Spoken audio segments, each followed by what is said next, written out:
உங்கள் மொபைலில் Google Chrome browser open பண்ணிங்க. ஓப்பன் பண்ணிட்டு சர்ச் பாரில் CKYC அப்படின்னு டைப் பண்ணிக்காச்சு. இதில் ஃபஸ்ட்டு இருக்குது பாருங்கள், அந்த லிங்க் கிளிக் பண்ணிங்க. கிளிக் பண்ணோன்னா உங்களுக்கு இப்படி தான் ஓப்பன் ஆகும்.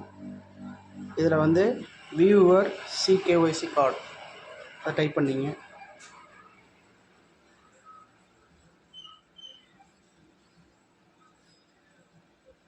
கிளிக் பண்ணோன்னா உங்களுக்கு பேஜ் இந்த மாதிரி தான் ஓப்பன் ஆகும்.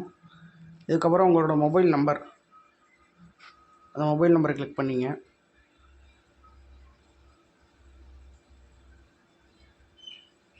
கீழே வந்து கேப்சா டைப் பண்ணிங்க.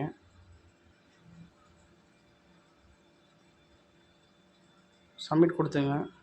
உங்களுக்கு ஒரு OTP வரும் மொபைல் நம்பருக்கு. இது எந்தெந்த பேங்க்கில் ரீசெண்டாக நீங்கள் இது பண்ணியிருக்கீங்களோ அந்த பேங்க்லாம் OTP வரும். அந்த OTP எடுத்து இதில் போட்டுங்க. சப்மிட் கொடுத்துங்க. இப்போ நான் இதில் வந்து லாஸ்ட்டாக க்ரியேட் பண்ண பேங்கோட இதில் லிமிட்டில் வந்திருக்கும். இப்போ பாருங்கள், இப்போ உங்களுக்கு மொபைலுக்கு இந்த மாதிரி ஒரு மெசேஜ் வந்திருக்கும். அதில் ஒரு லிங்க் இருக்கும் பாருங்கள் கீழே, அதை கிளிக் பண்ணிங்க. கிளிக் பண்ணிங்கன்னா உங்களுக்கு ஓப்பன் ஆகும். இப்படி தான் அதில் வந்து உங்களோட டேட் ஆஃப் பர்த் கேட்கும். அது எப்படின்னா இப்போ கொடுத்துருக்கேன் பாருங்கள், உங்களுக்கு 17/12/2000 இருந்ததுன்னா அதுக்கு பாஸ்வேர்டு இப்படி தான் போடணும். உங்களுக்கு டேட் ஆஃப் பர்த்து போட்டிங்கன்னா கார்டு இப்படி தான் ஓப்பன் ஆகும். உங்களுக்கு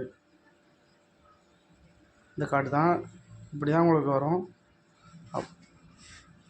இதை நீங்கள் வந்து ஒரு கடையில் கொடுத்து பிரிண்ட் அவுட்டோ இல்லை கார்டோ போட்டு எடுத்துக்கலாம்.